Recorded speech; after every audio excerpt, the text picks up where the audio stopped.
at what point are women in the wrong, and at what point can you consent or cannot consent?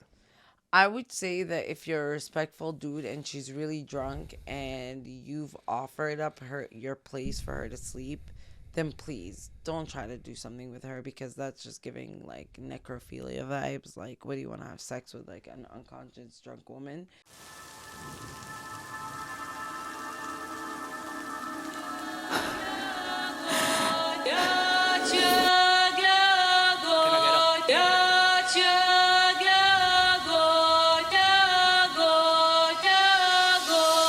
So far so good. Same block, same hood. So far so good. Same block, same hood. So far, so good, same block. So far, so good, same block. So far, so good, same block. We back at it. Oh my God. So far, so good, same block. You already know I got it tatted on my arm. Ooh. You already know the Is vibes. that what it says? It says so far, so good. Yeah. Oh, so far so good. I thought you said same what? Same block. So Oh, far, so good. Same block. Okay. The podcast representing the people from the same block. I'm like the black Arab. So you representing here or New York? Exactly. I pass. Guys, to make Jonn, I'm here Shout out with. to Astoria. Who am I here with? Oh, you're here with Hiba. You guys have seen me a few times. A few. Yeah, a few times. So why should they see you again, Hiba? Why are you here? What are we doing? What's the word? I really love to speak my mind. Really, I work in the mental health field. You know, it's part of what I do. I literally talk for a living. And I love to help people. Mm-hmm. Yeah. Listen, I gave you 3 photos. Mm-hmm. Your 3 photos unlocked the word. You chose not my type. Didn't know what the word was. Now you know what the word was. Unattractive. Our topic of conversation. Damn. Our topic of conversation is unattractive. Do you relate to that? Do you understand that? Do you have unattractive men in your life? What makes people unattractive? What you got for me? Do you have a question for me for the unattractive topic? No, what's going on? Cook it up. Okay, I'm going to cook it up by starting off and telling you my view on unattractive, and then I'll ask you, okay? What's your view? So, I think when it comes to unattractive, especially in the last conversations we've had, we've talked a lot about relationships and yada, yada, yada, and what are your turnoffs, what are your deal breakers in a relationship. I took it from a different perspective. First of all, before I go forward with this, if anyone knows, I'm repping a Palestinian kafia. Mm-hmm. And the reason I mentioned that is because the words I was given today, I really related to how I've been feeling about the genocide going on in Palestine. They don't know all the words, so just stick to the unattractive. Just saying. Okay. But Well, yeah. Keep going, Well, I think most people know what genocide means, but I was hoping you covered this last time and you didn't say one word, so I'm listening. About what you're about to pop. Okay, so I think unattractive. I realized around me, it says nothing to do with relationships again. One of the most unattractive things to me, Jonn, personally, is we live in a world where people don't give a shit about anything that doesn't directly affect them. Mm-hmm. That is absolutely unattractive to me, because at the end of the day, all of our struggles are interconnected. Yep. Whether you're here and you think that you are working for a good corporate company, or that you have made it on TikTok and this is your form of living, or whether you are a doctor. Yes, mad respect, by the way. There's nothing wrong with that. Doctors, lawyers, people of high status, and people not of high status even, but, you know, I think the thing here that I'm trying to say is that there's more to the world that you're living in than just the bubble that you're in, right? And a lot of the times these days I've been asking myself, why have people chosen the careers they've chosen and they don't care about the state of the world around them? Example, I work at Beth Israel Hospital, but in Burlington at Leahy. And I know that I work alongside so many nurses and doctors that save lives. That's what they chose to do for a living, right? But they are pro-genocide, what is going on in Palestine, which is so inhumane and opposite of literally the careers they have chosen, which is to save human lives. Indiscriminately. Like, if I were to take up the position of being a doctor, I would want to save lives indiscriminately, right? What does that mean? Without judging Okay. the patient in front of me. I don't care if you're a sex worker. I don't care if you're Buddhist, Hindu, if you're atheist. I don't care if you're queer. My job is to save your life, to help you take care of your health. That is noble. That is a noble job, right? If I am a teacher, which is another noble job, you have the responsibility of teaching an entire future. And I think it is so important, because it's fair enough for you and I both to say that growing up in our school systems, did anyone really teach you about the Palestinian occupation? I failed history, to be honest. But they didn't teach you. And I can tell you, even if you did fail history, there was really a 2-page chapter on it. But it didn't explain in depth what was going on from the time of May 15th, 1948, as we call the Nakba, which is, in English, the term the Great Catastrophe. When hundreds of thousands of Palestinians were forced out of their homes, and their lands and homes were stolen by European Jewish settlers who claimed that, this land is theirs because God said so 2,000 years ago in some religious holy book. Even though God, last I checked, doesn't work for Remax, but that's, I don't want to get too much into that. So what I want to say is that it is so unattractive to me, and as a woman, I can tie this into relationships now. So hard for me to come across a man who is aware of important political issues. It is not imperative that you know all about politics, because if you ask me, I don't really know all the senators and representatives and all these politicians. Mm-hmm. But at the end of the day, what matters most is knowing about what's happening to humanity around you, the natural disasters that are occurring. People are living in like their own individualistic world. Sorry, I don't know what's wrong with me today, but anyways, and that is a characteristic of American society, being an individualist. Before you keep going, you mentioned in the beginning it's unattractive for people not to care about what's going on in the world, right? Yeah. So unattractive. Like when you If I said I'm one of those people, would you hate me? I would not hate you, but if you were one of those people that turned around and said to me, well, I don't give a fuck because it doesn't affect me. I'm not like that. You're not. No. I would share something and support it, and I just don't understand it. You know what I'm saying? Like, I feel like like you said, every culture goes through their own struggles and has their own history. And, people spit out the levels of, in our culture, Puerto Ricans are part of the United States or whatever it may be. No.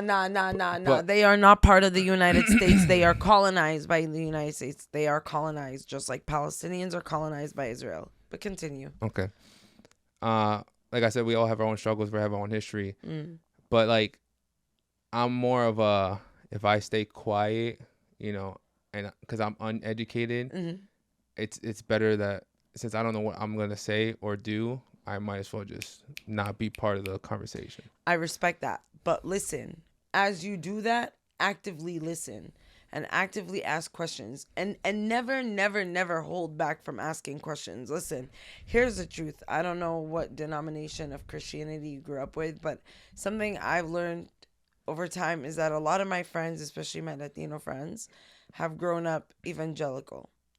Those who have grown, Evangelical? Evangelical What's that? or Pentecostal. What are those? Those are sects of like different sects of Christianity. Sections? Yes, different groups. So like with Muslims, you have the majority of Muslims are Sunni, and then the second majority are Shiite. Okay. And like in Christianity, I believe, I'm not gonna speak too much. What I know is it's evangelicals, Baptists, Protestants, Pentecostal. There might be a couple more that fall into the branch of Christianity itself. Although you also have Catholics, which I believe also fall under the branch of Christianity, but that's a whole other topic because they're very shunned and looked down upon. And a great example here to use is how evangelicals, like, you know, treat Catholics and look at them as being almost pagan. So I've been told. And I'm a Muslim, and I remember, you know, being invited to an evangelical church gathering. Ooh, sorry. And we'll be right back. Sorry, guys. I don't know what the hell happened. I got a 500 gig motherfucking SD card, and that shit told me after 30 minutes that shit's going to turn off. That's ridiculous. Want my money back. We are back. Unattractive. Keep games. It on the stack. You said you're about to go with another one. Let's go. Yeah. Let's keep so it I'm on. going to continue with that because you said something, and I really, really want to touch on that because I'm uneducated and I'm an idiot and I don't pay attention to what's going on. No. Stop here. Do not say that. Tell me what. Uneducated, stupid people are ones who are not willing to learn, right? But if you were to come to me, and I'm sure you would, you seem that type of person. You even said, I was waiting for you to say something about Palestine in our last podcast, but it didn't really tie in. I know you would ask questions. So you're not ignorant, one, because you would ask questions. And I'm sure that if it came down to it and I said, hey, listen, I'm going to gift you this book or this piece of, you know, information, read it. It'll help you understand. I know that you're somebody who would take it upon yourself to actually. Maybe if it was like a 5-10 minute video, I'd watch it. Actually, there is book, maybe not. So for those who want to know, there is a movie on Netflix, 23 minutes long, short video, short film, called The Present. It explains literally in 23 minutes what the occupation of Palestine is, what it does to families, what it does to children, like everything that you want to kind of learn when you don't know about what's going on. That's a movie you want to watch. It's on Netflix. Again, The Present. Send me that. I'll probably watch it. I will definitely send it to you for anyone watching. Again, it's The Present. It's 23 minutes. If I don't watch it this week, I'll make the clip and send, hey, I made the clip and I still haven't watched it. It's and okay. then you guys can hate on me. The uneducated dumbass that's sitting next to No, me. no, you're not. You're not. But you said you're going to continue with the unattractive. Do you have another part two? Yes. So, this is a side of my little, like, you know, I'm in my feels about what's going on, obviously, in Palestine. So, aside of that, another really unattractive thing, in my opinion, is wasting people's time and flaking. So something I've been talking about with one of my best friends is how people will go out of their ways. Friends. I'm talking about friends. I'm not, because if this is happening with your partner, then you shouldn't be with this partner. Like that's just inconsistency, you know? Why are you going to hit me up or hit someone up talking about, hey, what you doing tomorrow? Oh, I'm free, you know? All right, I'm going to come see you, whatever. No call, no show. Unattractive as fuck. We're not young no more. I mean, I'm speaking in the perspective that I'm in my 30s, right? Even in your late 20s. By your late 20s, I used to flake. Hell yeah, I used to flake. But I used to flake on shit that wasn't really important, like clubbing, like, you know, like a house party. I'll meet you there and it won't show up type shit? Huh? I'll meet you there, but you won't show up. But I don't show up. Yeah. But over something important or over telling you, like, if you said, Hiba, let's chill at my place and let's cook tonight. And then I just flaked on you, whether I did it last minute or I just didn't show up. That's disrespectful to you, to your time, to the effort you put in. You know what I'm saying? I watched the video the other day and it was a group of husbands. And they're playing golf with the boys. And they're like, hey, what time did you tell your wife you're going to be home? And they put the time. It's like 5:50. He's like, yeah, about 3 o'clock. Another one's like, hey, what time did you tell your wife? He's like, yeah, I told her like 2. And they're like 3-4 hours past the time that they were supposed to be home. And then some lady stitched it and was like, this is what's wrong with men, because we've had everything planned out from the moment you told us 3:30, and it's 3:45, and now we're backtracking, and now it's 2 hours later, and because you didn't want to communicate that you were spending more time with the boys, we lost our whole entire day. How important is that? Very important. Extremely important. You don't think being with the boys is important? Hold on, I'm going to get to that. Just making sure. I think it is so important. Okay. It is crucial, especially in a marriage. So if it's like once a month with the boys. Once a month? And it's that day that you're like, yeah. Pause. Once a month? When you're married and you get old, you see your boys like once a month, once every 2 months. Listen, if you like, right, I have Is that too much or too less? Too little. Okay, too little, yeah. I'm all for men's health, and I think that men need to start fostering friendships as much as or as intentionally as women do. And for example, I've had the best of both worlds, right? So I've lived in Egypt and I've lived here and I've visited Egypt, and on average, even growing up here, my father would see his friends twice a week. And it didn't mean they were going out for hours. Sometimes they'd go to literally a coffee shop. Mm-hmm. Sit down, talk for an hour, whatever, chop it up. That's important. That is so important. That is the equivalent to girls being on the phone with each other for an hour and a half.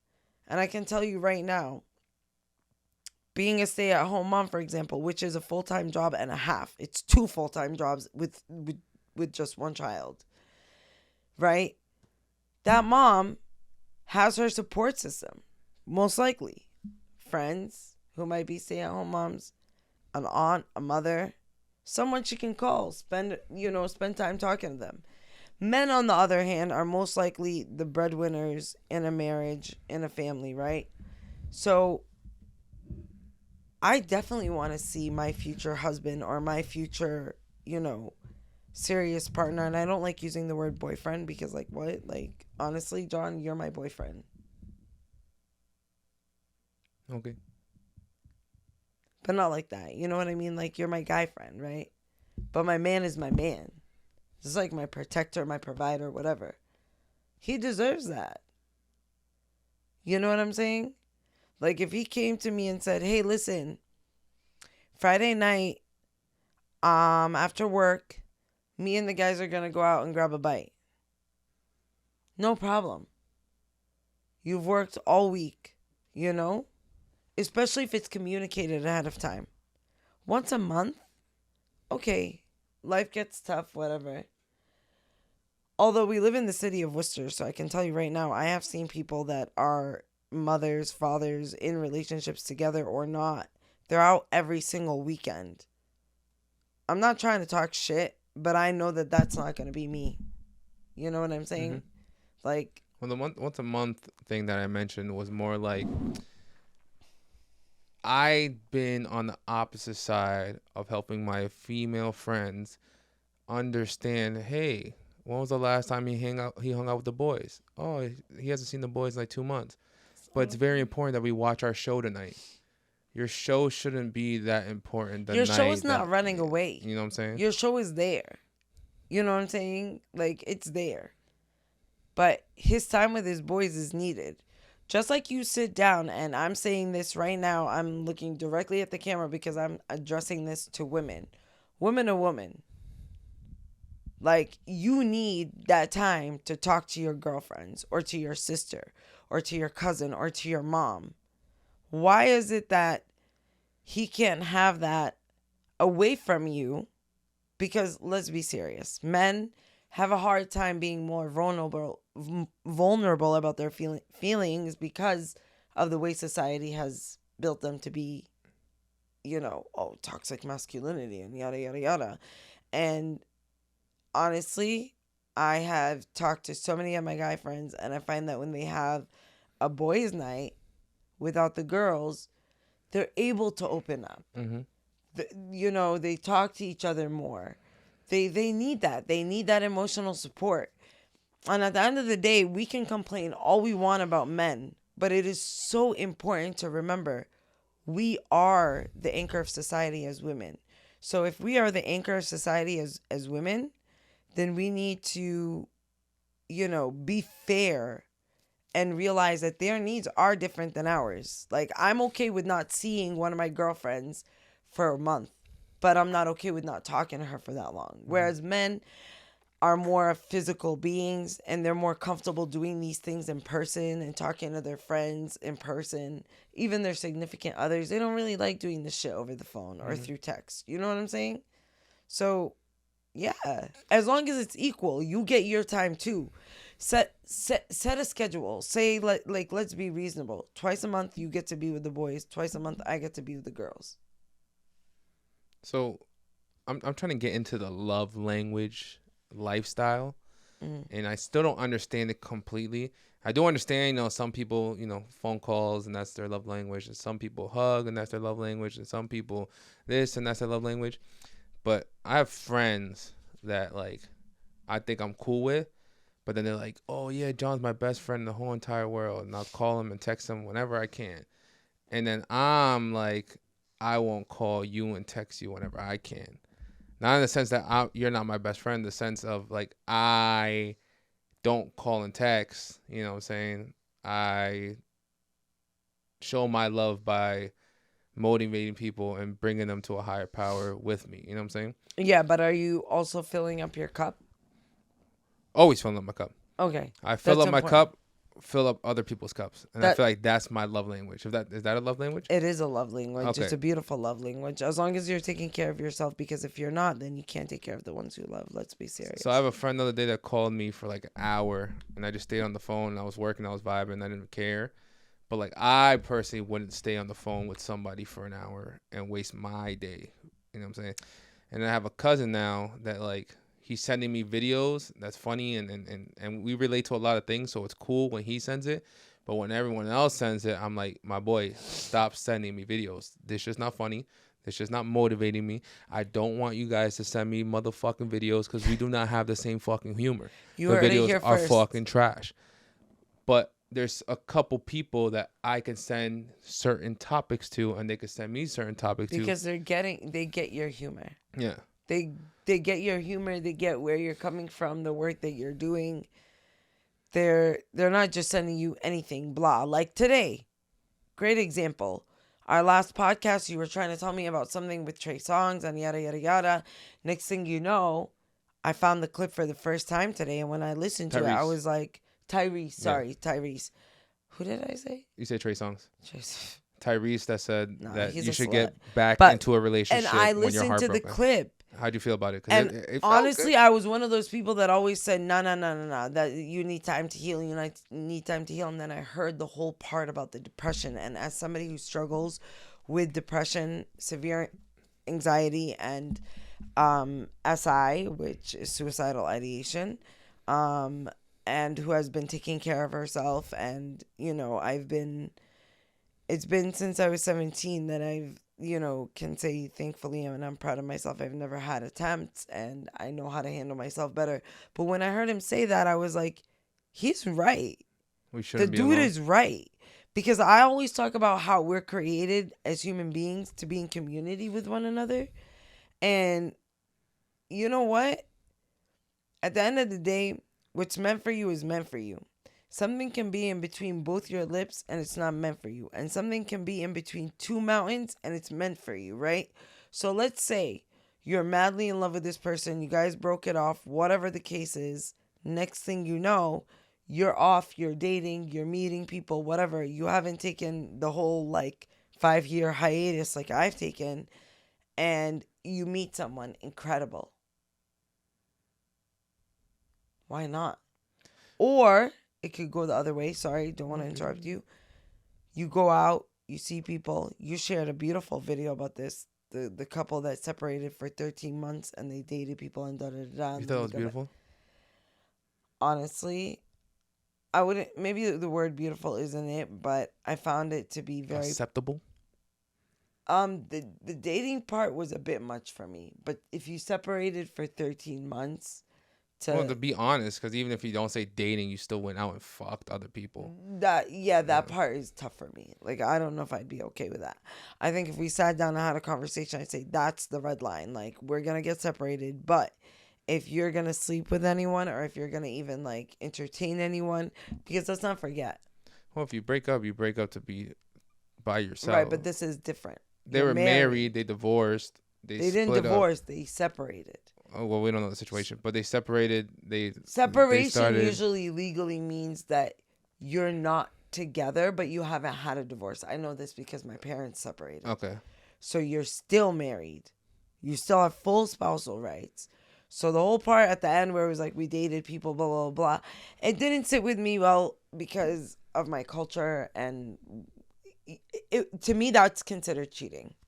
But in conclusion, is it worth exploring and other then people? You could still come back other and be people? like, we fell in love again? In a marriage? You know the situation. You watched the video. In a marriage? No. In a dating relationship? Yes. Have I seen it work? Yes. And have I seen the two people be loyal? Yes. Were they loyal when they were together? Yes. Then they went their separate ways. And I'll give you a perfect example. I was seeing a Dominican guy who had been with someone for 5 years. Okay. And it had only been 1.5 years that he had not dated anyone or anything. I was his first date after 1.5 years.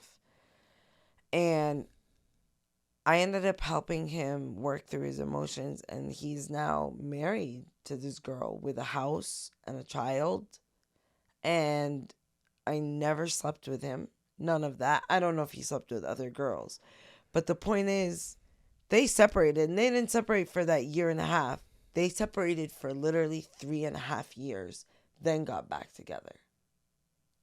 So sometimes it's needed, but they weren't married. But when they got back together, there was no fucking around. There wasn't, oh, I'm going to date you all over again. It was like, all right, we've been there before. We dated for 5 years. We're back together. That's it. Let's make this thing happen. Let's get married. And I automatically told him, like, I have so much respect for you. And I will never forget, I got a call. This was in like the winter of 2015, January of 2015. I was in the back of a cab in New York. I got a call from him. I went away for the weekend with my sister and my best friend. Answered the phone and I said, hello? He said, hey, what's up? I'm sorry. I know it's kind of late, but I really wanted to let you know from the bottom of my heart, thank you. And I was like, thank you for what? Thank you for, like, the times that you've gone out with me, that we've, seen each other, that we've gone on dates, all of that, and all the conversations. I think you gave me the boost of confidence to face the parts of me that I feared in wanting to get back with my ex. And I think I'm going to do it. When you're back from New York, do you think we could link up and just go for a ride and talk? And we did exactly that. Gave him my advice. And I know that any other woman in my place might have been jealous. This guy was a good-looking guy. He was a beautiful Dominican guy. But to me, personality was saltine cracker. So I knew it wasn't going anywhere. It was just boring. Like, we weren't, like, our personalities weren't compatible. But is he a good person? Amazing person. And it worked out for him. It worked out for so many people. But in a marriage, as we said, it's a little bit sticky. I want to backtrack to the Tyrese thing again. Yeah. There are plenty of women that you're going to meet in your life that I feel like, and I don't know if everyone else feels like this, but I know is wifey material. And when it comes down to it, I will wifey it up. You understand what I'm trying to say? Mm-hmm. Meaning that I would appreciate this woman so much knowing that I'm hurt, that I don't want to ruin or waste her time at this very moment. So I wouldn't take my broken ass into her life. So much respect for that. But I know that I can stay on the outside for a little bit. And when it comes to the day that I can and she's ready, I would put a ring on it. Do you have men in your life that you would put a ring on it? You know what I'm saying? Like, I have girls in my life that I know if I want to settle, I can't. I do. Only one guy. He's a good guy. And but still single now that you're trying to find someone that's married right now. Is it he a single single? man that you know? Oh, no. I was talking about one of my exes that, like, yes, if I could give him, if he and I gave each other a shot. No, I'm talking about one of your friends. I'm talking about, I know I have girlfriends that I see as wifey material at this very moment. I'm not hubby material, but one day I would come and sweep her feet willingly. I'm going to be honest with you. That one, I could see why, because women are amazing. There's so many women around you that are amazing. I can't tell you off the top of my head that I have a friend like that. I don't. I just don't. I haven't looked at any of my guy friends in that way. At least not yet. Mm-hmm. Has that happened in the past? Possibly, but then it was like a afterthought kind of thing. No, after a while, if you wait too long, you see some dirty things. And Yeah. change But the thing is, he was in a relationship, and part of it was, but I believe be really honest, relationships are temporary. So even if they're in a relationship, I know in a few months that's still mine. Right, but are you sure of that? What if? 100%. But what if somebody? I've seen all relationships fail. Okay, I've seen it too. But I've also seen people, like, move on.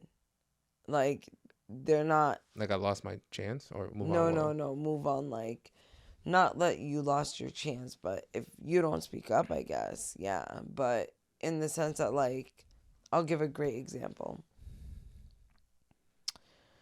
I'm on the fringe, or I'm on the edge of losing one of my good friends, because we talked about this before. If a man gave you a way out, would you take that way out? Abso-fucking-lutely. Because that says and screams, I love me. Mm-hmm. It what? Saves you. It saves you, and it also saves you a headache, time, all of that. And I noticed that she's just, lately, things were not okay with her. Okay, and I decided to get one mutual friend involved. I did not talk behind her back.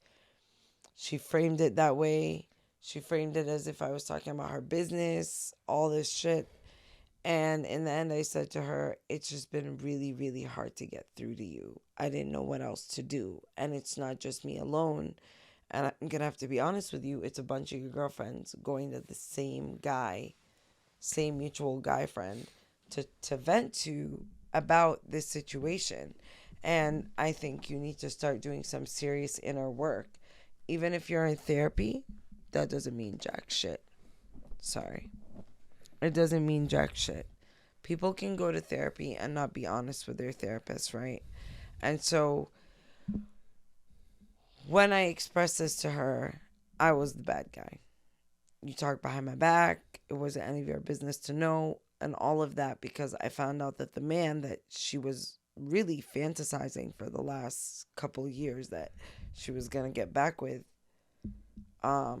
initially, the mutual friend, which I should say is his friend, but knows me and her, told me, oh, it's best for her to move on. He's out here being a hoe.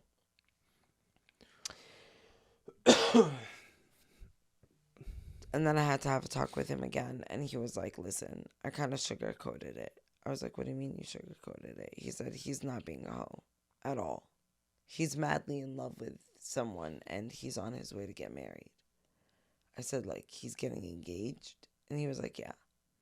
And you need to tell your friend that under one discretion. Let her know that I told you. But I don't want her to go and cause a scene for this man. And she still doesn't want to accept it. I mean, she was on some crazy shit. Is that unattractive? Very unattractive. She called me on the phone and said, he can't get married. I'm not going to let this happen. And I answered her and I said, you're not God, first of all. Secondly, he's moved on. Love yourself. You don't know how you're talking to me. You're being harsh. Yeah, fuck yeah, I'm being harsh. Because, like, that's the only way to be with you. What do you want me to coddle you? Like, you're my girl. and you've got a great career. You're beautiful. And like, you're over here wasting your time. What do you want me to tell you? Maybe it won't work out. That's also really evil. You know what I'm saying? Like, to think that way. You want me to pray that it doesn't work out for them so that you can end up together? It is what it is. Move on with your life. Move on with your life. Like, I have gotten no closure from a guy that I dated for 2 years. He wanted to do this over the phone. I said, I know exactly what you're going to do, and I am all set. And he said, well, I'm not really sure of what I want in life. I said, I'm sure that I don't want to be with somebody who's not sure of being with me. Door closed. That's it. Bam. There's only one ex in my life who I, from time to time, keep in touch with.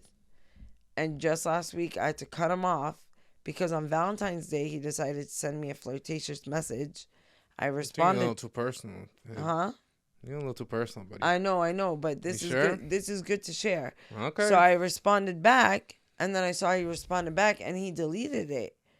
He deleted his responses, and I said, I caught those 2 responses, but why'd you delete them?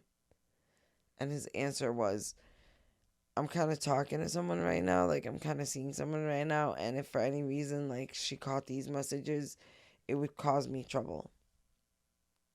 He no longer has that privilege with me. I said, well, with all due respect, that's cheater-like behavior. Even if you're not in said relationship, the fact that you had to delete it is enough for me to know that you're hiding things from her. So, I'm going to block you. We will not have communication with each other. If anything changes on your end, you know where to find me. At least you have my iPhone number. Like that you can reach me on. But other than that, blocked him on Instagram. Why'd you say iPhone number like that? Oh, because he lives in London. Oh. Yeah. You don't got the WhatsApp? You don't got the WhatsApp? I blocked him on WhatsApp. Let me give you one unattractive question, and we're going to go to the next word. Let's go. In how many scenarios is this okay? If she has a black eye, then I have to have a black eye. What do you think that means? Physically meaning? Physically, yeah. Like, you have a black eye. Like, do I need a black eye? If my mom has a black eye, do I need to get a black eye? My girlfriend gets a black eye. Like, she got in a fight and she got punched? Yeah. How many scenarios does a man have to have a black eye with their girl, with their mom, or their cousin, with a friend? Do you understand what the question is? No, but who the fuck would want that for somebody? This is we're still on the attractive topic. It's so fucking unattractive. The topic of conversation is, if, let's say, you have a loudmouth woman in your life that gets you in trouble out in public. She gets her ass beat. Am I supposed to get my ass beat? No me importa. The question I asked it in this situation because if my mom has a black eye, if something happens to my mom, I'm getting a black eye. Yeah, okay. So you see, now you're getting more than a black eye. So how many scenarios is it okay? So if my mom has one, you agree. If my mama has one, we getting black eyes. If my girlfriend has one, your boyfriend has one, are we getting black eyes? Not necessarily, but I will fight for my boyfriend if he's not acting rowdy. So I have gotten in the middle of fights, which my friends... Wait, before you go too deep, what about friends? What about cousins? How far? What's okay, what's not okay? If it's a fight that you started and you asked for, and I kept telling you, please stop, let's walk away, then you get your ass beat. And be the bigger person. You deserved it. Okay. If you were the bigger person and, somebody what's the term they say?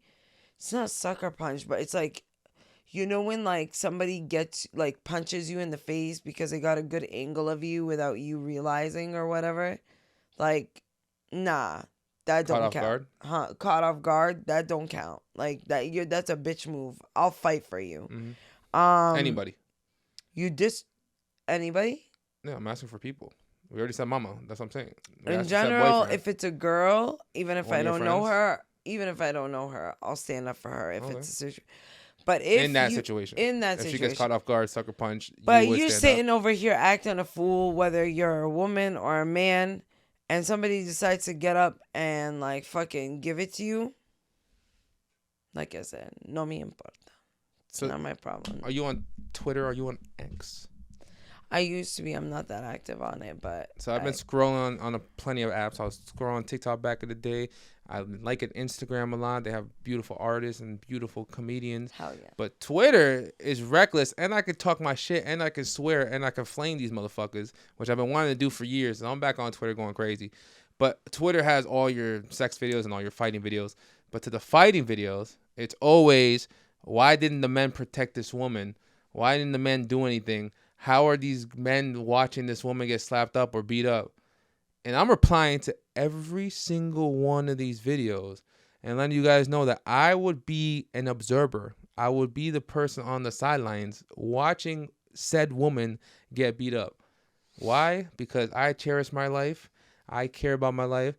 And I'm not going to put myself into toxic relationships or whatever toxic reason that she is in her situation with whoever is chasing her down at that very moment. Is that okay with you, or is that not okay? Am I wrong or am I not wrong? No, you're not wrong. One time I was with an ex of mine way back in the day, and some girl that he had beef with in high school, I guess she saw him at a hookah lounge, and she walked right up to him and spit in his face. She hogged a loogie in his face. Not knowing who was around him or the group of people. A fuck. She knew who was around him. Yeah. Okay. And she was in an Egyptian-based environment. It was an Egyptian hookah lounge in Jersey City. And I guess he spit back. He didn't hog a loogie, but he spit back. Mm-hmm. So he called me right away like, friend, yo, this happened, XYZ, like, what do you think? And I was like, listen, let me tell you something. If someone spit on me, I'm going to spit back. I don't give a fuck what our problem is. This is advice that you're giving to men. It's my ex-boyfriend, yeah. I'm sorry. Like, you don't go do some shit that's violent to someone. Spitting is considered aggressive assault and battery in the state of Mass if you're found guilty for it, by the way. So, especially during COVID. Huh? During COVID. So, I mean, this was way back before then. But still, like, nah, you put your hands on someone, you're going to get what's coming for you. Like, it is what it is. Would I get myself in a fight with my man and a bunch of guys? Probably not out of safety, and I'm sure my man wouldn't want me to do that. But if it's my girls, I'm jumping in. I'm not a fighter. I said this before. I've never had a street fight except once with like 3 people present and only one person fought me. And it was just not me. It was not me. I didn't like it. I was embarrassed of it. So I'm not really a fighter. I'd rather de-escalate the situation. But you come for me, you come for my sister, you come for my family, you come for one of my best friends. You go out of line when really hands-on isn't needed. I'm self-defense, baby. Self-defense. One more thing. You said if your man is getting beat up by other men, he wouldn't expect you to jump in. A lot of times I've learned that. Not because it happened with my man, but because one time my sister's boyfriend got in a fight and I got in the middle of it and someone hurt me and he sat me down and he was like, yo, if something like that happens next time, you don't jump in the middle of a huddle of men fighting because you're a woman. God forbid something happen to you. But if it's me and my man and something happened and I'm there and I have to defend him, like, not just defend him, like, support him, because I would hope that the person that I'm with can defend themselves, of course. Can't expect that. Can't expect it. But I have a good sense for that. I run away from guys who give me the vibe that if I'm walking with you in the street, I defend myself and you more than you would defend, more than you would defend yourself. What vibe do I give? Huh? Oh, you give the vibe that you, like, if you were with a woman, even if it was your friend, like, if we went out to eat, for example, and someone disrespected me, you give the vibe that you would turn around and be like, the fuck did you say? Like, you would ask. Like, you wouldn't. You're not a bitch. I'll take it. You know what I'm saying? And that's important. And I think that's what it comes down to. Stand with the truth. Stand against what's not the truth. So if one of your friends is acting a fool in public and asks for it, honestly, support them, sure, when they get hurt. Like, take care of them, whatever. But when you're in that car after the club, after the bar, after the party, you need to be saying some shit like, listen, you fucking asked for it. You got what you asked for. So, if you know who's wrong in the situation, back the fuck up is basically the conclusion of that conversation. Mm-hmm. Your second word is granted. I'm thinking allowance. I'm thinking a gift. What were you thinking when granted came into your mind? What was your definition? What did you relate to, or do you have any questions for me? The Lord Almighty. Okay, God. So I, as a person, only have complete faith and conviction in one entity, and that's God. God is the grantor of all. So everything that I have in my life, whether I worked for it or I was blessed with, that was granted to me by God, right? But in order to have something granted to you, really important point to remember, there's a saying we have in my religion. God says, trust in me, but tie your camel, which means God only helps those who help themselves, right? So that's where granted came to me. Like, that's what I started to think of. Tomorrow, today, this very moment, 2 days from now, a month from now, whatever, nothing is guaranteed, right? So stop taking people for granted. That's another thing. It is so important to remember that in a blink of an eye, someone precious to you, you can lose. That job you love, you can lose. I'm trying to think of other things. Help me here. What are other really like essential things in life just besides work, like a source of income that you love?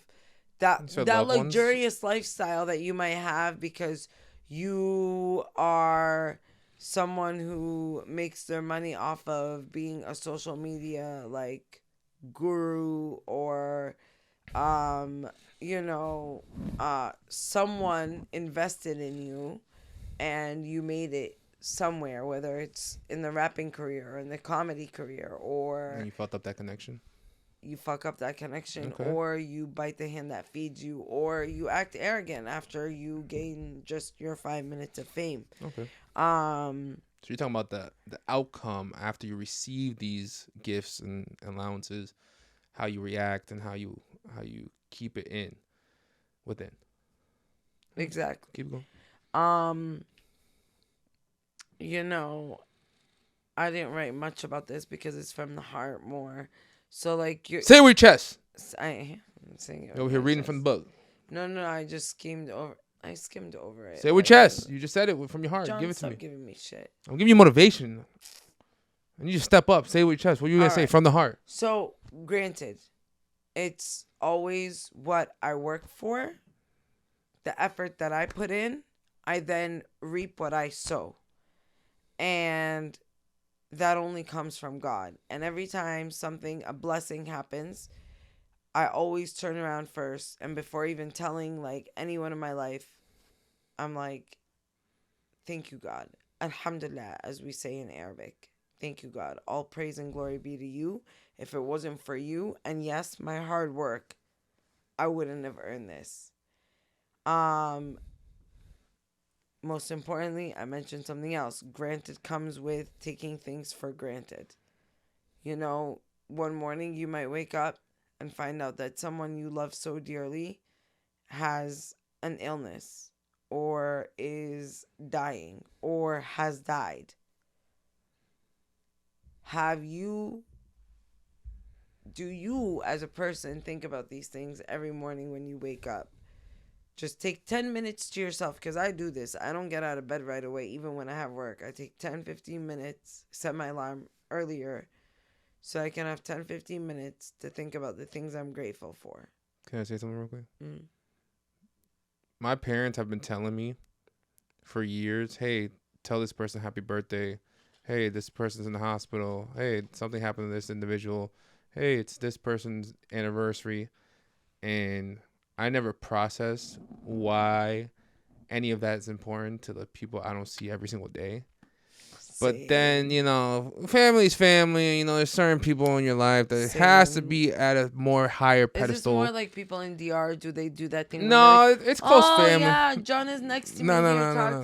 It's close family. I'm just like, if you're my blood cousin, first cousin, but I haven't seen you in 5 years. Yeah. At that point, I don't really care if you have a kid. I don't care if it's your birthday. I'm not gonna. I mean, if we're on Facebook, I'll say happy birthday to you. But last year was the first time that I saved my grandma's birthday, my grandparents' birthday, my cousin's birthday, their daughter's birthday, and I put it on my calendar so when their birthdays pop up, I know when their birthday is and I can call them on their birthday. You know what I'm saying? And you know what? That's okay, because we live in a world where, unfortunately, social media has made these calendars to the point that I can remember a time where we didn't have any of that, and we memorized people's phone numbers by heart, people's birthdays by heart. And now we don't have that. So I am guilty of that, but I am the one day late, one day late. Oh, sorry, I'm belated. Belated birthday, whatever. But I don't really exceed or go crazy. Also, I don't really give a shit, because at the end of the day, I am born December 26th. My sister is born December 25th. So it happens to us all the time that people call me on the 25th, call her on the 26th. And I'm like, same shit. That's my sister. I don't care. That's my baby Jesus. So I'm still happy that it doesn't offend me. Whereas I've missed certain friends' birthdays by just a day. Girls specifically. And they get mad dramatic. How could you forget? Blah, blah, blah, blah. I feel like it's not that serious, especially if you haven't posted in a year. I'm not gonna know. It's not that serious. If our friendship is that close, I probably wouldn't have forgotten. And if we stayed in touch every single day or every other day, someone I probably mentioned my birthday's in a month or in a couple weeks. And not even that. Okay, I'll give you I'm saying if you're in touch for a while. Could you forget, for example, Yusuf's birthday? You live with him. You've been living with him. You've been friends with him. Can you? I know what month it is and when it's close. And then I can process it and then try to find out when it is. Exactly my point. I also have memories. Memories helps out a lot. If you look at your memories, it's midnight or 2 a.m. and you're like, oh shit, my mom's birthday. Yeah. I'll be the first one to say happy birthday because I'm in my memories, But that's not always the situation. So I'm going to go with my first one. 50 Cent thinks that depression is a luxury. Can we keep ourselves busy enough to keep depression out of our lives? You can only do so much because life is so costly. So a lot of people that are going through depression, a lot of their depression comes from financial stress. So I am going to go with no. But when you got money, that's very easy for you to say. But he's saying it's a luxury in the sense of if you have to go to work tomorrow, but you're depressed, your ass is still waking up at 6 a.m. and going to work. You're going to have to deal with it. Of course, you're feeling down. Not everybody. Some people really spiral. Depression is different in everybody. Some people have lost their jobs over this. I'm somebody that struggles with depression, but I'll still get up because I'm like, let's get this money. It makes me feel good. You know what I'm saying? It helps with my depression. But I come to realize that it's actually not healthy, especially in speaking with my therapist about it. Am I wrong for not believing in depression? Absolutely. I am wrong? Yeah. I don't feel like these words that we are using today that set us back because everyone wants to just find a reason to define how they're feeling that day. And then they take it to the extreme because you're telling me I'm depressed when I just have one bad day and I'm killing it for the next 30 days. That's not how it works. Depression is different. It's debilitating. It could be you staying in bed for like days and not wanting to do anything. It could come in the form of not even taking care of your self hygiene. I mean, I've never gotten to that point, but my depression has always been like self isolating horribly. People looking for me all the time, and I'm like, But I'm saying if you went through that experience and then you seen a friend that's been down for like 2 days, you'd be like, hey, yo, you might be depressed, bro. It's depression is real. And then nah, you're I'd kind be of like, yo, shading listen, him you're the wrong going through a direction. funk. That's one thing. Because I have friends that literally don't struggle with depression, but they go through their funks and they say it like, yo, I'm going through a funk right now. You know what I'm saying? That's different than depression. Depression is something you live with on a daily basis. On a daily basis. Like, I really mean that. Like, you wake up in the morning, you're like, ugh, not another day. But, for me, I've worked on it in the sense where I feel that way and I say that, but then I'm like, you know what? Thank you, God, for giving me life again after my mini death of sleep. And we're going to get up. We're going to conquer the day. Some people don't have that in them. They don't have that strength. And that's why it is so important to talk about mental health, especially amongst men, because men commit suicide at a higher rate than women for that reason. They're not,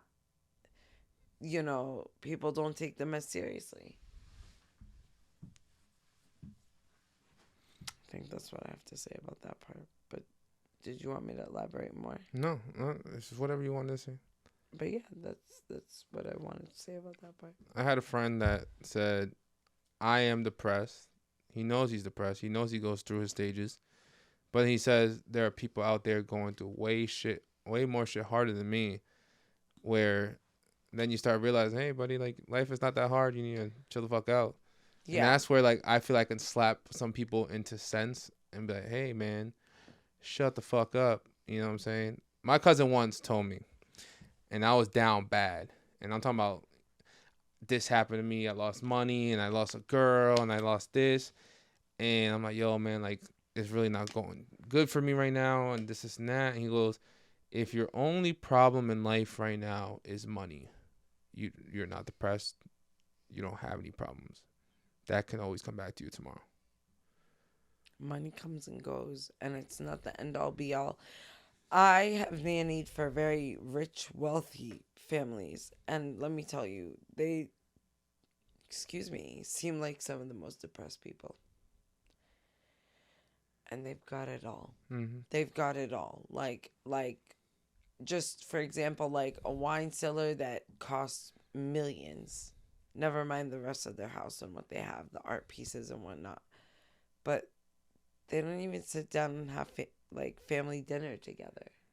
And they've got this nice dining room, like, like I'm talking like Hollywood. Like when I go into their homes, I'd be like, damn, if this was me, like every night my family would be here. Not just my family, like my friends would be here at this dinner table. Like, I really can't reiterate this enough. Money doesn't buy happiness, but the truth is,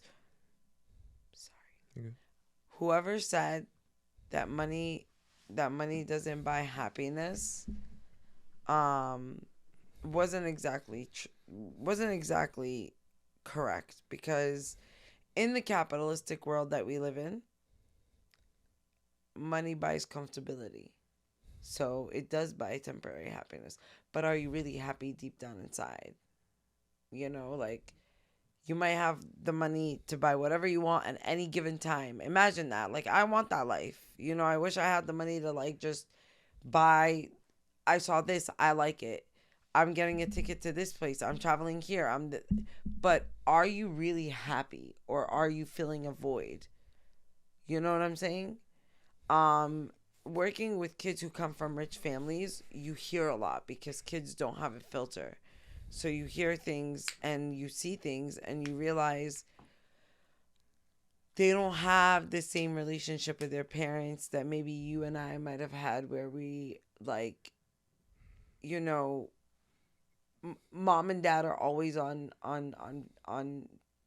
business trips and whatnot.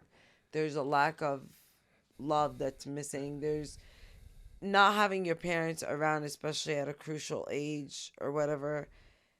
yeah, you've got every game console, you've got money on a credit card, and you're fucking 12 years old. But when you sit down with them and talk to them, there's something about them that just screams like, I wish my mom and dad were around more, you know? And that's where you see depression. Have you noticed that a lot of the most depressed, like unhinged people that have committed like mass murders in this country are actually like people that have come from like well off families? I think that speaks for itself. I grew up with my parents gone and with all the systems and lonely at 12 years old. Yeah, but were your parents gone because they were like bad, rich, and bougie? Oh, okay. I'm sorry. I didn't mean to insult you. Shit. It's okay. I still don't. I turned out well.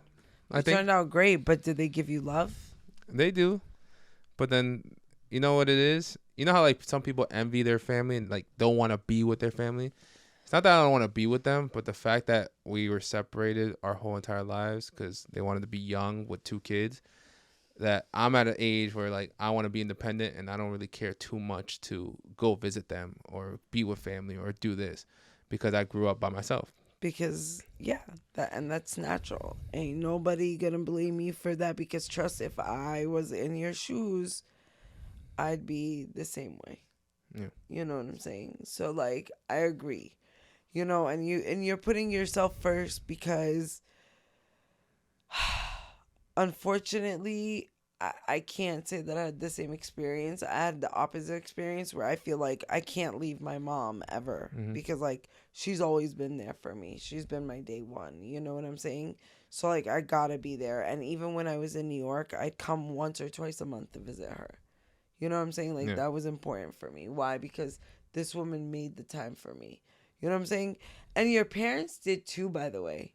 They were making sacrifices. Like they were making money. They were making a business. They were trying to like build a future for their children. And I know that when parents are away or whatever, it's tough. But at the same time, every circumstance is different. But I'm telling you, white rich families are just built differently. I mean, I always put myself in people's shoes and I'm like, my dad at 27, 28, having 2 kids that are 6 and 8, 9 years old. I'm like, if I had 2 motherfucking crazy ass bastards running around my house, eating all my Fruit Loops and sleeping in my bed, I'd be stressed the fuck out. So I don't know how he did it, like, and I understand. You guys are annoying. Like you can't even leave me with your mom for like 5 minutes. Yeah. But at the end of the day, he did all of that for you guys. Like he built Gala Foods and other businesses so that you guys could one day, you know, prosper. Like, you know, what's his face? Offset said it in a song. He was like, my kids gotta have money too, not just me. That's selfish. So, Offset also gave his like 3-year-old daughter $50,000 for her birthday. But that's going in her like trust fund or in her bank account. Like she's not gonna be going out clubbing with her friends at this age. Hopefully not. But I seen a video the other day that they award their child money. So when they out in public and the kid's like 4 years old, when they're out in public, the kid pays with his own money the item that he wants, and he said, "I work for this," which makes teaching them a different lifestyle. Which makes sense, because honestly, if they are trying to teach them something, which also remember, these people didn't come from money; they worked for what they have, right? So at the end of the day, like you have to remember that. Much respect to them for what they're doing, because you know, they're teaching their kids a form of discipline. Yeah, they really are. Let me hit you with this one. Is there a difference from being interviewed? No, is there a difference between an interview and telling a story? Hell yeah.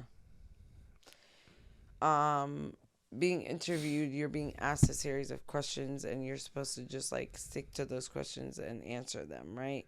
Whereas when you're telling a story, like you don't have these contingents or these certain like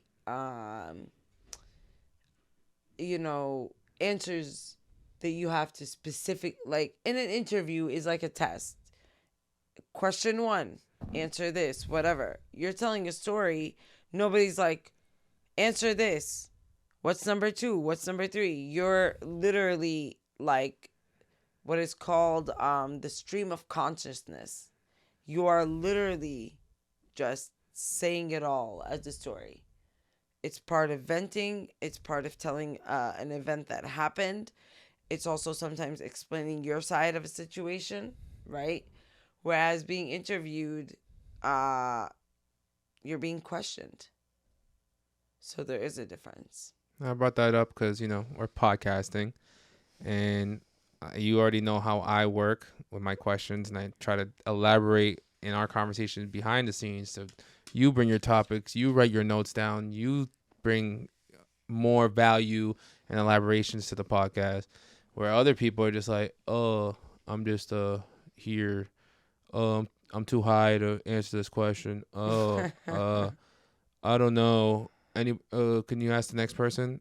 And if you're the only woman in the room, or you're the only man in the room, how the fuck are we supposed to ask someone else the same goddamn question when the answer is towards you?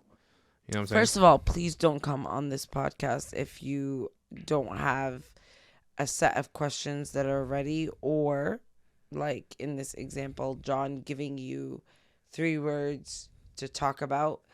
I smoked weed before coming in here. I think I'm able to answer all the questions. I'm high as fuck right now, to be exact. And sorry, Jonn, but it is what it is. And I'm saying this to your audience or to the people that have come on. Choose the right time, and don't be coming to one of these podcasts drunk out of your mind, and then expecting not to get roasted on in the comments. You gotta have thick skin. If you're gonna do this, people are going to talk shit about you. I had a couple of people already talk shit in the comment section. Guess what? In one ear, out the other, because my ancestors and my parents did not sacrifice all the shit that they sacrificed, especially my parents, to come to this country for me to worry about what any motherfucker has to say about me online, right? At the end of the day, I know who I am.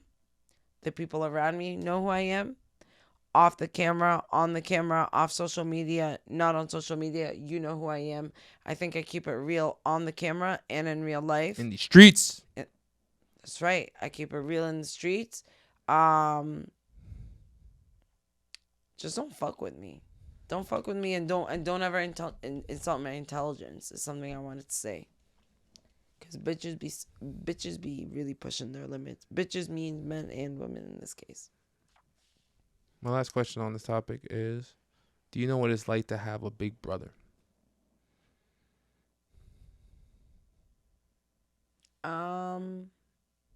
Figuratively speaking, yes.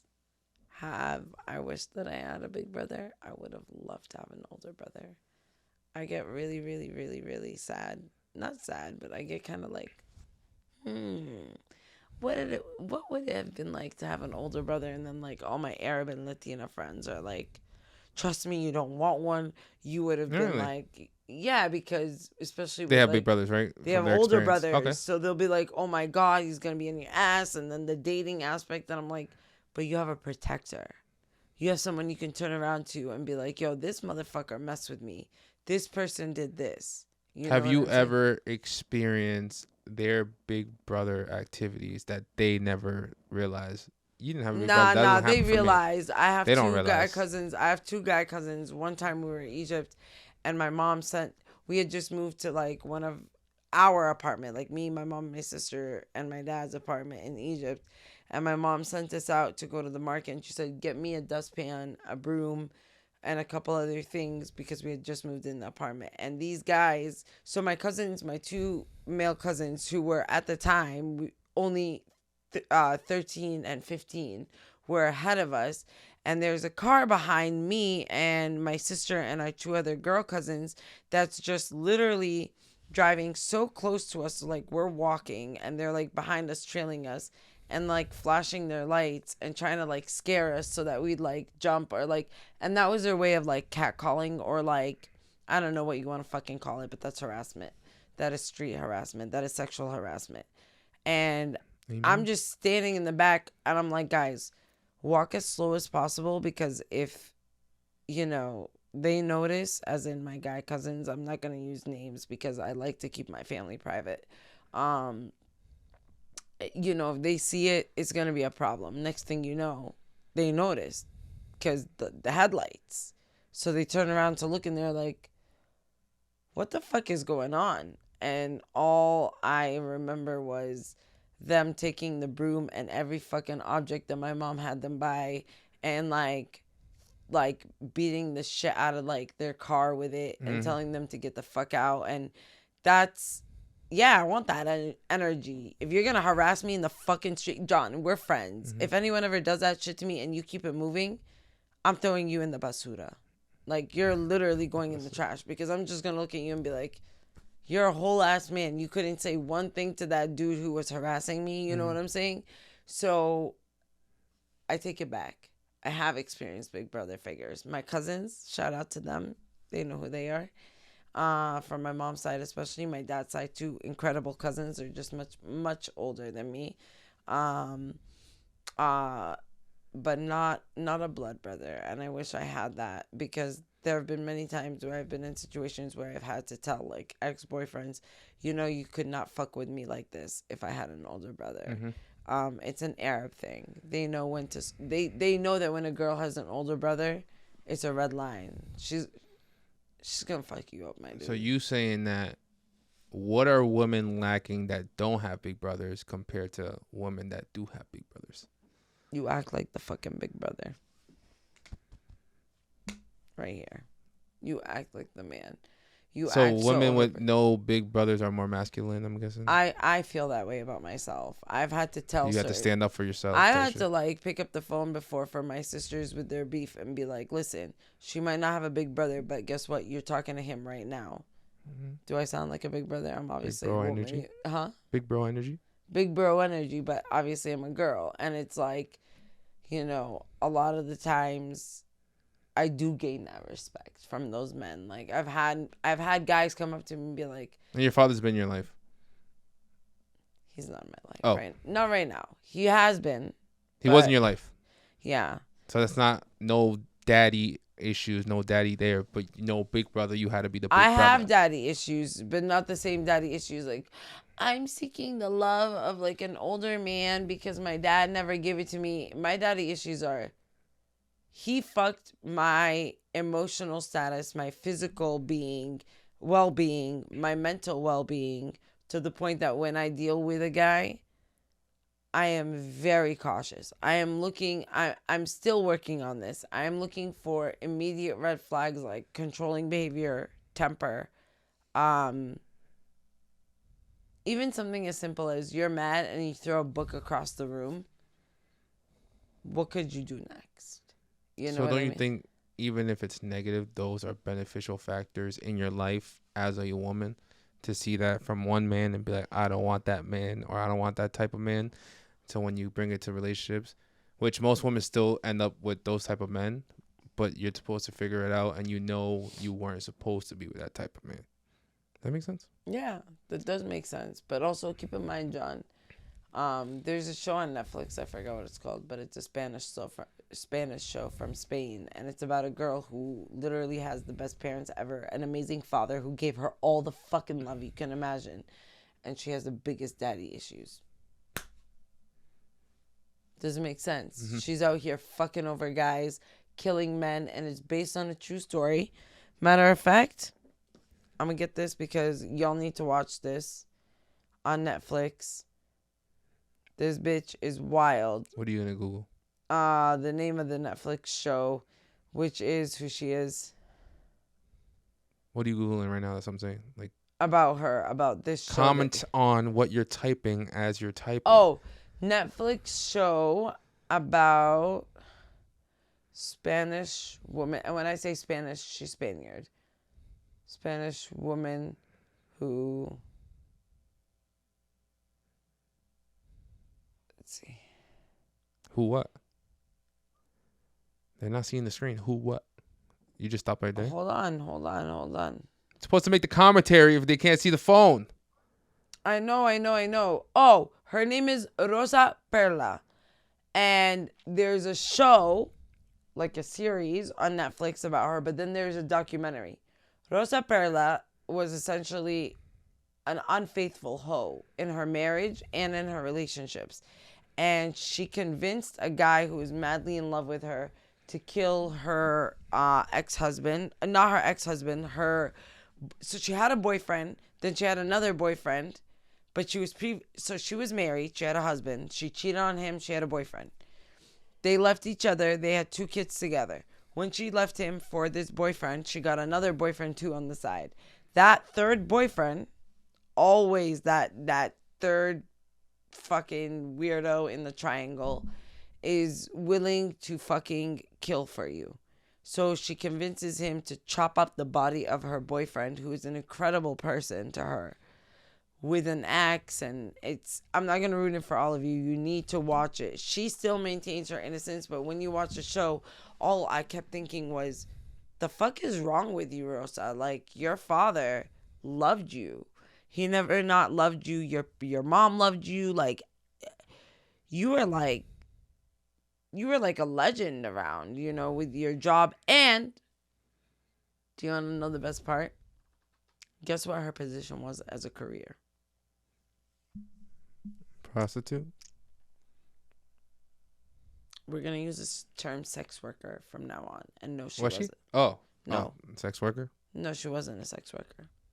That's why I'm asking you. Can you imagine, nurse? out of all the careers that you can have? Nope. Out of all the careers that you can have, and you're killing. A doctor? Out of all the careers. I don't know. She's a fucking police officer. Oh, I was going to mention that. Yeah, she was a police officer. I was going to say forensic unit. She was a police officer. You ever watch Dexter? I started to watch it, and it was just, I don't know at the time. I don't know if I was intimidated by all the blood or whatever. Is it still on HBO? I don't know. I watched it years ago. Yeah, no, I never. He was forensic unit, but he killed the people that he was forensic unit. unit. Yeah, that I knew. He was fucking crazy, but I think it was too gory for me at the time. Now it's not. But we did not cover, can we cover one last word that we didn't cover, which was oath? I wasn't finished with the Oh, I thought you were. Because no, last question on the last topic. Oh, okay, sorry. But you want to introduce the word oath that you already used? No, you go ahead. You already said it. Okay, so the last word, right? Oath. Is this the last part of the podcast? This is the last part of the podcast. Okay. We're talking about promises. In my perspective, that's we're what talking people about think. for you is what? What is oath? So people think oath is like marriage, relationships, friendships, loyalty, all that kind of stuff. No, but also for me, again, I'm going to mention this because free Palestine, always and forever. And I'm wearing a Pink Floyd shirt. If anyone knows anything about Pink Floyd and if they're your favorite band or you enjoy them, Roger Waters is an extremely pro-Palestinian British man. And mad respect, big up respects for him. An oath is also an oath to stand by and to stand 10 toes down on what you believe. Right now in my life, my oath is to stand with all oppressed people. So let's try to take our mentalities just out of it being like an oath as a commitment to the person you love or whatever. Because what if you don't have a significant other? Mm-hmm. Live for something, stand on something, believe in something. Mm-hmm. For me, I believe in the liberation of Palestine within my lifetime. Are you saying like Black Lives Matter? I believe in Black Lives Matter. Keep going. I believe in all marginalized lives matter. Marginalized. I know the white lives matter comments might come, and you know what? I don't give a flying fuck. You support it? It's Oh, we don't support it. It's not that we don't support it. Mm-hmm. It's that like there's never been a time in history where a group of white people are being enslaved and oppressed by a group of marginalized black and brown folks. Don't forget, this country belongs to the Inuit, to the Navajo, to the Apache, to the Arawat, to all those Native American tribes, the Algonquin, and it was stolen from them, and then black slaves were brought here, and then the Japanese people were brought here, and the Chinese people to build railroads. So essentially, this country was built on the backs of black and brown people, and it was stolen from indigenous people. So for me, an oath is I will fight till the last breath in me for the rest of my life to defend the oppressed people of the world. And especially now, particularly the people that are suffering in Palestine, in Sudan, and in Congo. And if you know anything about Congo, stop fucking with diamonds. Stop fucking with diamonds. We're not supporting diamonds? Huh? We can't support diamonds right now? Diamonds aren't even fucking precious. They're not anything special. Like, lab-made diamonds are actually more precious, more in value than the fucking... And they passed the diamond tester. Huh? They passed diamond testers. They do. And mining and those people losing their lives and 38 women in Congo, or maybe I'm wrong, maybe it's even more, getting raped every hour so that you can get your fucking diamond ring. What is that? The cell phone that we hold in our hand, the cobalt, everything that is needed to make this iPhone, these people are dying for it.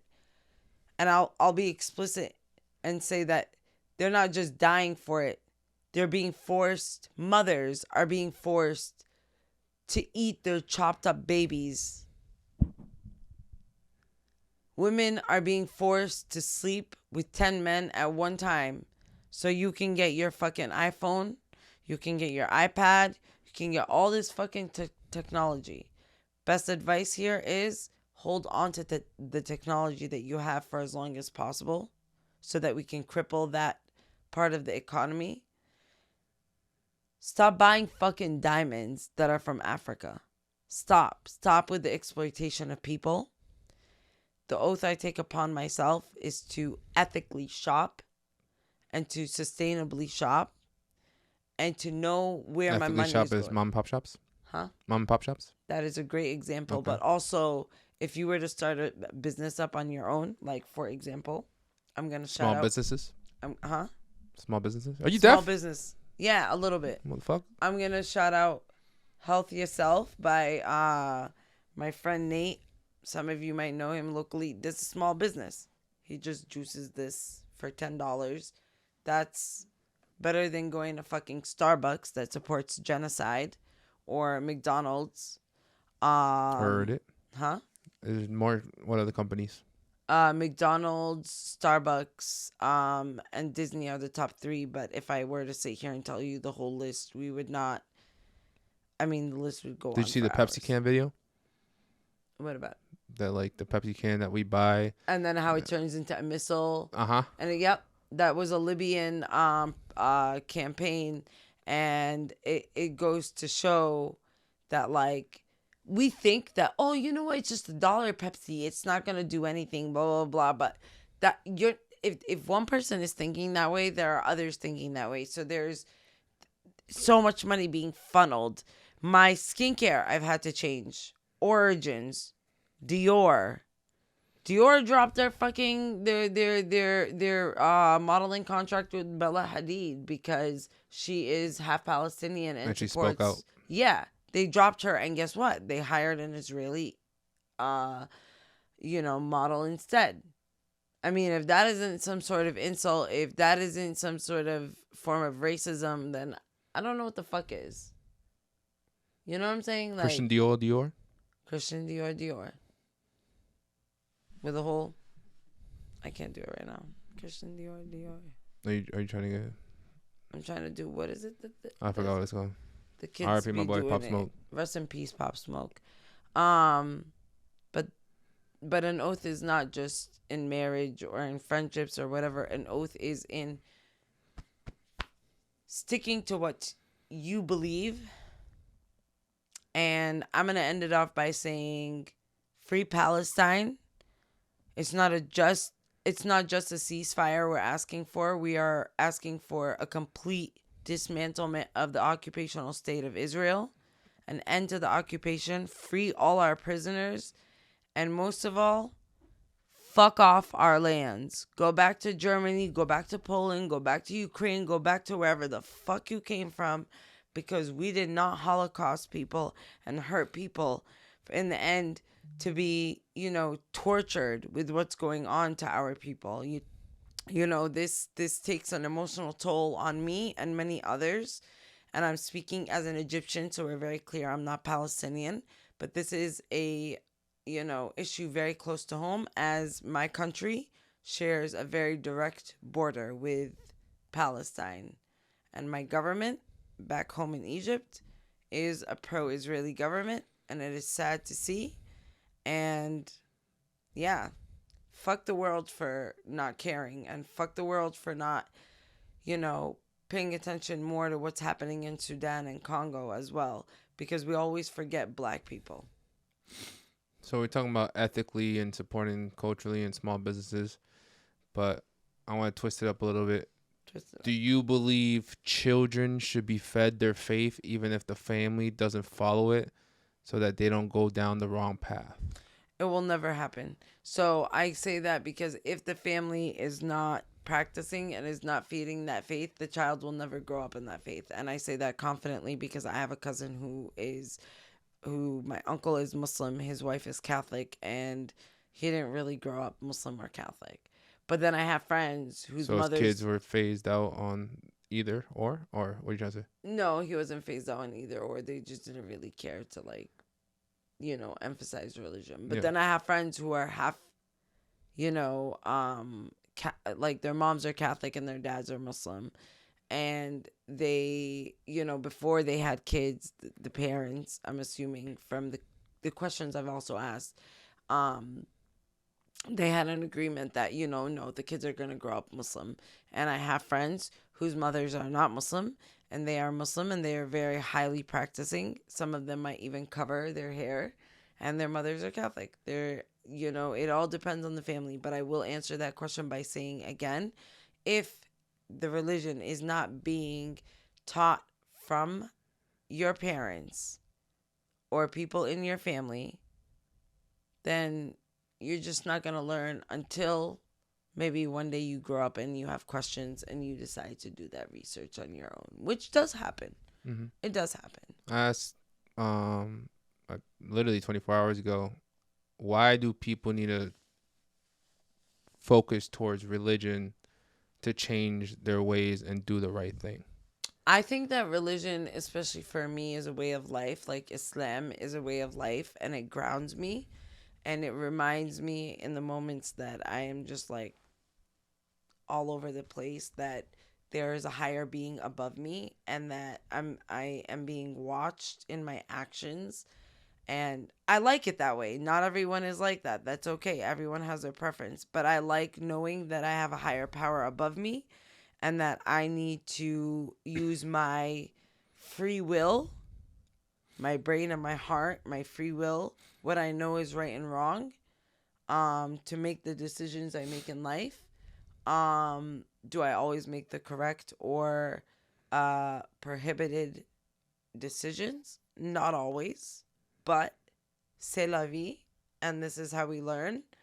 And I make my mistakes. I am a sinner, but I am someone who does believe that religion, for me, does ground me, does remind me of where I come from, and does give me that guilty subconscious feeling of, nah, you shouldn't have done that. That was wrong, And I love that I have that in me, because in a lot of cases, some people do things that are,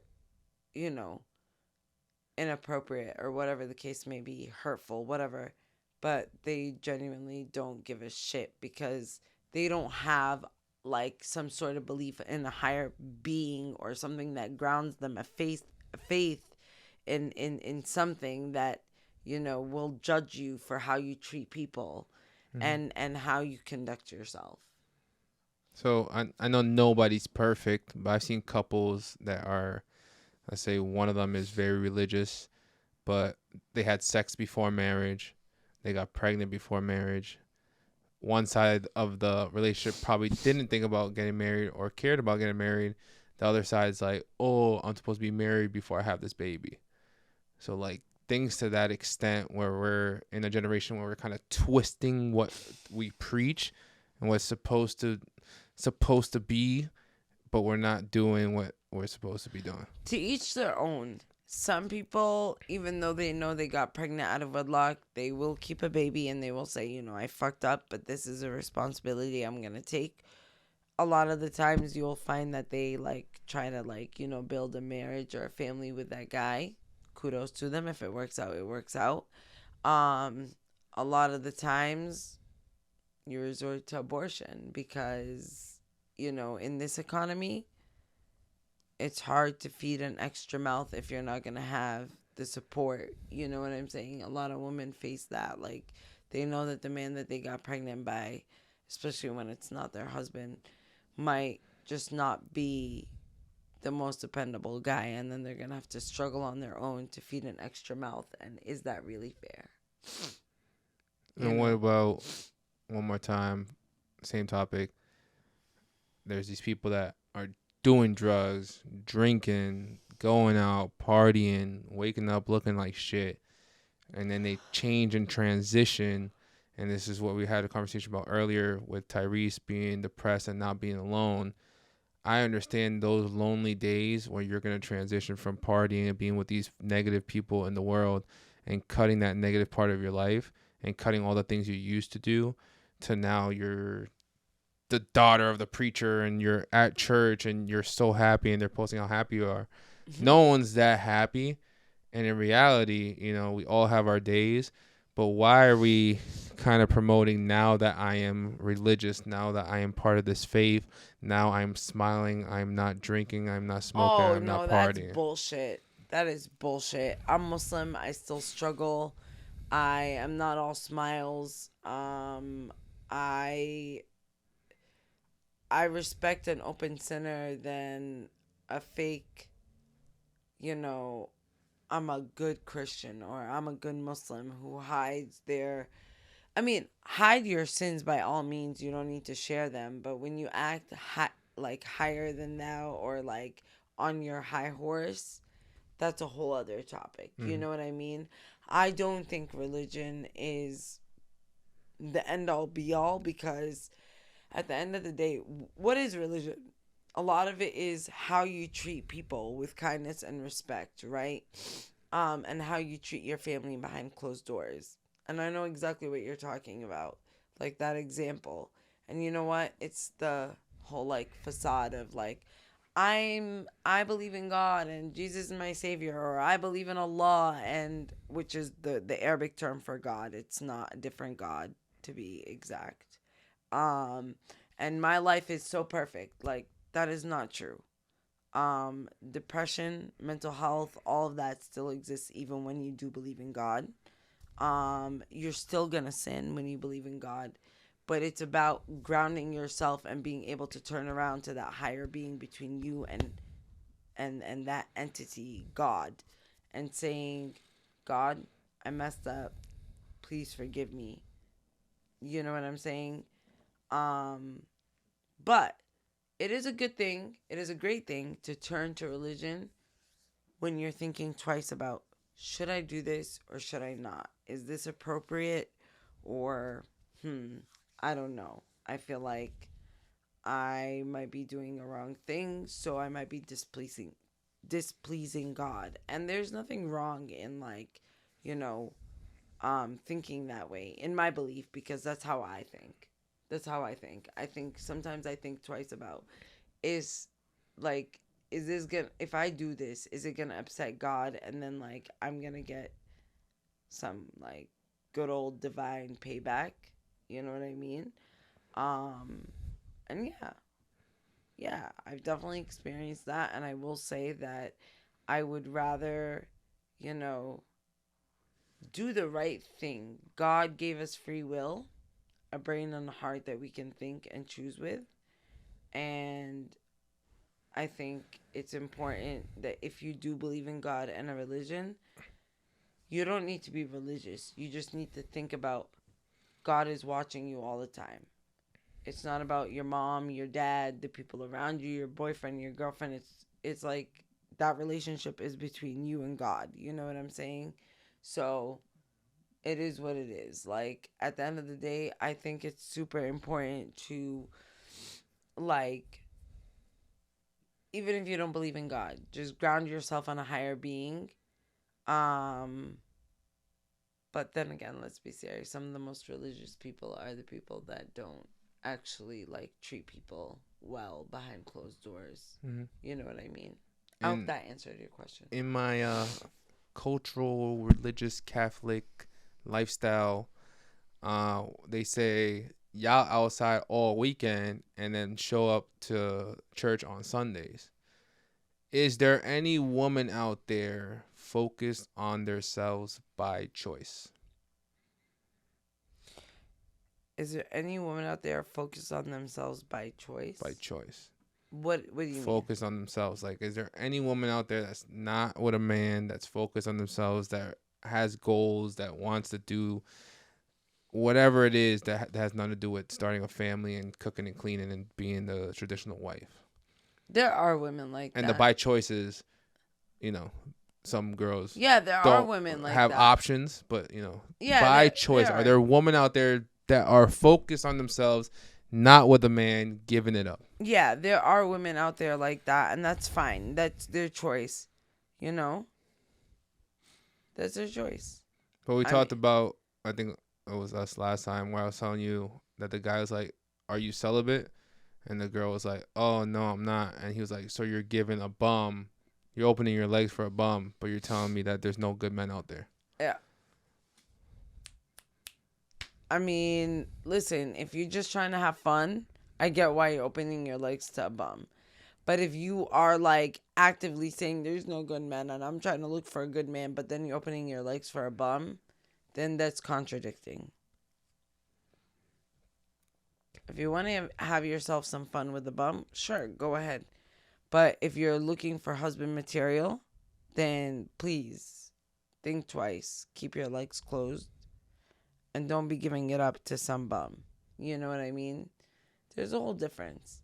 Men always fuck bitches that aren't that serious about relationships, or they know that they get around or whatever, right? And there's a reason for that. Because I'm just having fun. This is just a fun phase. Whereas, when they're looking for something serious, they're going to be looking for a woman who respects herself and isn't just out here to fuck and have fun. You know what I'm saying? Like, takes her time, gets to know him, and things develop slowly, and then you get to the point of, like, hooking up. And I think that's the difference here. Like, don't complain about being with a bum dude if you're opening your legs to a bum dude. If you are sure of what you want, I will say this: you're not gonna worry about being out there to give ass, like, for real. Like, when you have your mind made up, you're not. Even when you go out clubbing and you see a fine ass dude, like, the first thing on your mind is not gonna be like, oh, I want to leave with him and I want to fuck him. The first thing on your mind is gonna be, he's a good looking guy. And if he tries to make a move, cool, I'll get his number. But you leave with him and then shit goes down. I mean, I'm not saying it's in all cases. It might work out. Whatever. You guys might be in a relationship. Cool. Kudos to you. But all I know is that when it gets to that point, it's best you just, make up your mind. Like, either you're going to fuck a bum-ass dude for fun until you get over that phase and stop talking about how there aren't good men, or you're going to just altogether not be giving it up, and trust and believe when you're not giving it up and you have your intentions set straight and you know what you're looking for, take it from me. Like, that man, that good man is going to come into your life, even if it doesn't work out forever. But you will find that good person, that person who's not there to just have fun and fuck. You know what I'm saying? But the last thing women and men need to be, like, not doing right now is turning around and saying things like, I can't find a good woman, I can't find a good man, blah, blah, blah, blah. Well, maybe it's because of the places you're looking. You are not going to meet your wife or your husband at the fucking club. Just saying. I've been preaching that, and that's why I'm staying away. Just saying. You're not. You might find them at the bar. That's a different environment. But even then, I don't want to find my future husband at the bar. I'd rather find my future husband at like a work convention, or like I bump into him because I walk into a business and, you know, a shop, and he works there and he's the manager or something. Or I work at a hospital. So let me tell you, all the fine ass like Latino, Black, Arab surgeons and doctors, that's what I'm looking at. I'm like, yeah, that's my, like, that is The concierge at the front doesn't get a chance. They're women, so no, and they're The valet older guys don't get a chance. They're all older, but the security guards, they be flirting with me, and Security guards got a chance. Luis, maybe. Luis. One more thing, because you mentioned fucking bums, and I didn't want to bring this one up, but Andrew Tate had a video. You know who Andrew Tate is? Yeah. Andrew Tate had a video, and it was like, if my sister told me that she got R, you know the word R, the R word, I would grab a bat and I would go and kill this man. But I want her to tell me the story. Yeah. She tells him the story and says, yeah, I got drunk, and then I went back to his house, and then we went to party and we did drugs, and then I got into his bed, and then I said no. At what point are women in the wrong, and at what point can you consent or cannot consent? I would say that if you're a respectful dude and she's really drunk and you've offered up your place for her to sleep, then please don't try to do something with her, because that's just giving like necrophilia vibes. Like, what do you want to have sex with, like an unconscious drunk woman? But also, if you're not super drunk as a girl, and this is something that I've done, ask to sleep it off for an hour or two, put your alarm on, and then get up and leave. That's to send a message. You know what I'm saying? Like, I'm not here to do anything other than that. But a real respectful dude will literally let you sleep in the same bed, maybe even give you his own bed, and leave you until the morning to sober up. You know what I'm saying? However, women, girls, please make the right choices. Don't be leaving the club with a guy that you don't know, that, you know, you don't know. You don't know him from a hole in the wall, and then some shit happens, and you get into the bed with him, and you think, oh, I'm fine, I'm safe, he's not going to do anything, and next thing you know, you're being sexually assaulted, or you're being raped, or you're being fondled, or whatever the case is. So, no, this is not any sort of, like, you know, condonement of rape culture, but this is what I'm saying is about safety. You know, like, know your limits. Call your friend. Call a fucking Uber. Ask the guy to call you an Uber. Ask the guy to call you a cab. If he doesn't want to do that, then do it on your own. You know what I mean? Because the truth is, sometimes we do put ourselves in very bad situations, and quite truthfully, at the end of the day, when you're sitting there by yourself and you're thinking about it, and I know a lot of women will agree with me, you do wish that that you had listened to your intuition and just not stayed. You know what I mean? Mm-hmm. Why are you gonna stay at a guy's house that you do not know? That and drunk as hell. Like, that's just, you know, so dangerous on so many levels. Sometimes you get lucky and he's a great guy, whatever, but that's not always the case. You know what I mean? So I'm not gonna answer the question about consent, because here's the thing: if a woman is too drunk and you're coming onto her and she can't actually give you physical consent, that in and of itself, you, like, when a girl is like too drunk, you shouldn't even ask to have sex. As a man, you should just understand that, hey, listen, she's not in her right state of mind. This is wrong. This feels wrong. This is giving necrophilia vibes. Like, I'm not gonna have sex with like an unconscious body. Mm-hmm. But also, as a girl, I know you got your girlfriends who have your location. I know you got some girlfriends who are not out on a Friday or a Saturday. Give them a call. Ask them if they can help. See, you never know. Because I know I'll be the friend to get you an Uber, even if I can't come and get you. Yeah. You know what I'm saying? I'll order the Uber for you to get home. But the last thing I want is for you to be in the bed of a guy who you don't know. And I think that's pretty much my piece on that. I just want to say, what are your intentions when you go home with a stranger? And from my experience, I've had a woman in this house before. And one night, a friend took advantage. Oh, shit. Not in that situation. Like, we all having fun drinking and all that stuff. Took advantage in the sense, like, you know, he went the extra mile to try to get some toto. And he got some toto. Consent-wise, like, it was fine. Everything was cool. A couple days later, she also came back out to drink again, but to chill with me. And chilling with me was, I know how she gets, I know how she is, and I let her sleep on my bed, and I literally slept on my gaming chair. Excuse me, what? I let her pass out on my bed. Out here, you couldn't lay some. You couldn't. I mean, John, you're a trustworthy guy. Like, she could have slept like on one edge, you could have slept on the other, but that is very kind of you. You couldn't sleep on your couch. Well, another thing was, I bought a full-size bed. You should have called me. So that I didn't have a queen or king-size bed, so I don't have women sleeping over in my house. You should have called me.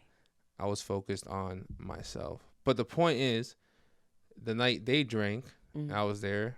He wanted Toto. The night we drank again, and she came over here, I allowed her to sleep on her bed, on my bed, and I slept on my gaming chair. That's there's the gentleman different type of people in this world. There are.